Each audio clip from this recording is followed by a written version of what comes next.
চুলের জোট না খুলতে পারলে জোট সহ চুল ছিঁড়ে ফেলি, আর তুমি আমাকে ধৈর্য শিখাও।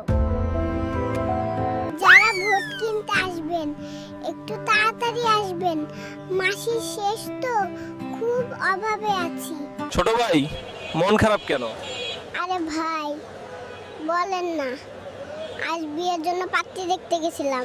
পাত্রীটা এত সুন্দর ছিল, খুশির ঠেলায় বলে ফেলছি, মা তোমার নাম কি?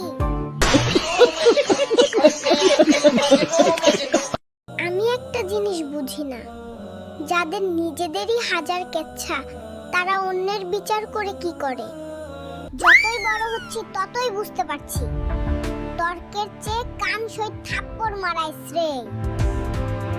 দরজা খুলুন। বাসায় কেউ আছে? হ্যাঁ আছি তো। আপনারাই কয়জন আছেন? আমরা 4 জন আছি। তাহলে আপনারা নিজেরাই কথা বলুনি, আমার সময় নেই। ডাক্তার বাবু, আমার পেটে খুব ব্যথা করছে, একটা ওষুধ দেন।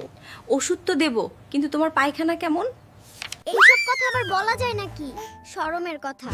আপনি কিসের ডাক্তার বলেন তো? আমার পায়খানা কেমন না জেনে কি ওষুধ দিতে পারবেন?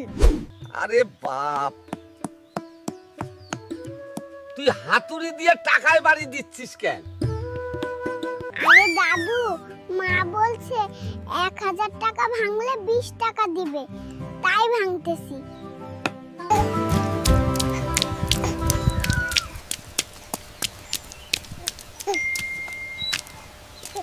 এই নাতি, তুই ফোন নিয়ে বাথরুমে যাচ্ছিস কেন? আর দাদু, তুমি তো বুঝবে না, ফোন ছাড়া মনে গুরুত্বপূর্ণ ফাইল ছাড়া অফিসে আসছি। ওরে বাবা, ফোন নিয়ে বাথরুমে কি করছিস? দাদু, খুব গুরুত্বপূর্ণ ফাইল দেখছি, অফিসের মিটিং মিস করতে পারি। এরে হায়, এই ছোট নাতি।